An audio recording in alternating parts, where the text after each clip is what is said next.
Greetings YouTube. This is technically my first video ever. I watch a lot of videos on YouTube on how to do little things with cars sometimes and other things, and I thought maybe that I would contribute something this time rather than just watching other people's stuff. So I have a 2012 Kia Sedona. And what I'm going to do today is change the cabin filter that is behind the glove box. And I also changed the map light here about 5 or 10 minutes ago. And maybe I'll show you how to do that too, just for fun. It'll be a twofer video. Anyway, in fact, I just changed the filter just because I've never done it before. But I'll just show you how to do it real quick. It's actually way easy. Usually when I do stuff I think, hey, this is going to take 5 minutes, and then, you know, half an hour later I'm still dinking around with stuff. But this one was actually pretty darn quick. So what I did is I took out all the stuff that I have in my glove box. Sorry for the jerky camera stuff. And so what you want to do is you want to unhook things so that this actually drops clear down to the floor, and then the filter is back behind here. So the first thing you want to do in these 2012s, and hopefully you can see this, okay, oh there we go, is this is like a little almost like a gas thing. It's like on your rear hatch that makes it slowly open and close, but you can just pull this right to the side just like that, and it'll just kind of chill there like this. And then what you have is you have these, and these are little rubber bumpers that just, there's a little hole into the side of here, and it's just a rubber bumper and it catches. So you want to pull these off, and the way you do that, let's see if I can pull this forward, or you pull it up and you just keep pulling, and you have to lift the door. So like you have to close the door a little bit, and it'll pop forward like this, and then you want to slide it back this way toward the front of the door and give it a little wiggle jiggle. Sorry, my bad. This camera work stinks, I apologize. See, and here's the square rubber thing, hopefully you can see that, and it just pops out, just like that. And you do the same thing to the other side. So we'll lift it up, kind of close the door a little bit, pop it forward,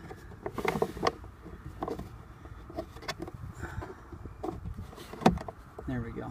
You have to close the door until it comes like straight out this way.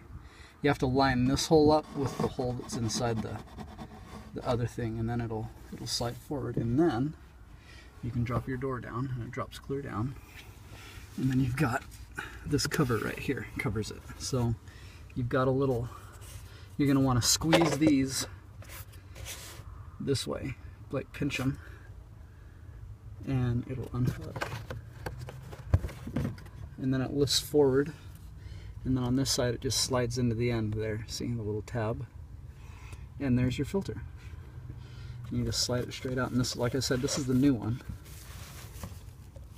and it just slides out.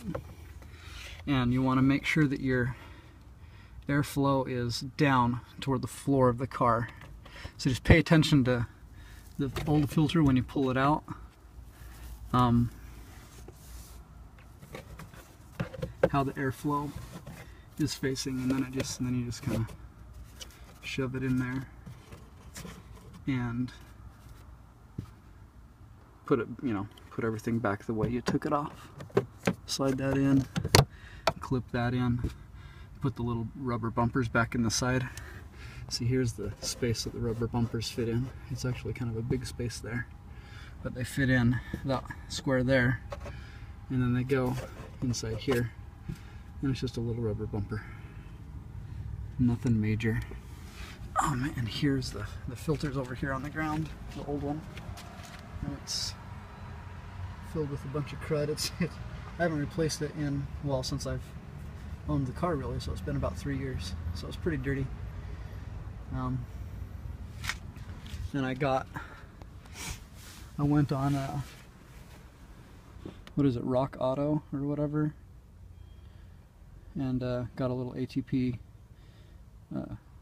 activated charcoal or carbon air filter. It was like $12 or something like that. I think the regular ones are like $6 on that website, so they're pretty cheap, and like I said, way easy to replace, almost like a regular air filter for your engine intake. Alright, I'm going to close the door here so these lights turn off.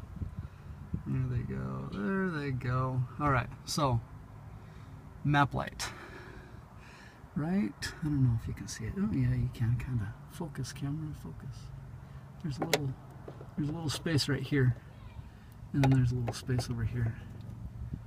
You can kind of see it. My camera's not focusing too good. So you want to take a tiny little screwdriver and just stick it up in there, and very gently give it. Oh, sorry. Give it a little pry like that, and then come over to the other side. Get the other space. Give it a little pry, and this whole thing will just kind of give it a little wiggle jiggle, and then the bottom edge of it kind of fits in here, so it's a little bit of a, it's almost like you need to pull it down more than out. Anyway, and here's the lights, and you just grab a hold of it and pull it straight out. I don't know why my camera's not focusing, but anyway, so this is the old one that still works. This is the new one that I replaced it with, and the only thing I'm bummed about is the new light bulb that I got from, I went to O'Reilly. The one that burned out is a Toshiba, and it's got, you know, stuff printed on the bulb here. And the one that burned out says it's a 10 watt, 12 volt, 10 watts. And the new one that I got is a 12 volt, 5 watt. So when you turn it on, it's not as bright as the old one, so I'm kind of irritated. But it was only $5 for a pair, so I guess I'll just deal with it. And maybe what I'd really like to do is just get a couple LEDs, of course, and put them in here. But you know, it works for right now. I don't use my map lights a whole ton, so I'm not really worried too much about it. And then obviously you reinstall this in the way you took it out. Slide it up. Whoops. I don't have that lined up very well. Wait, he's videoing it. He's gonna put it on YouTube. And it just pops back in like that, and there you go. So pretty easy cheesy.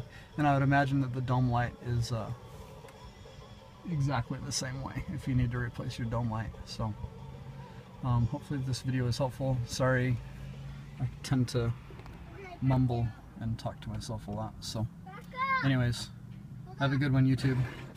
Fix your own stuff yourself because it's fun.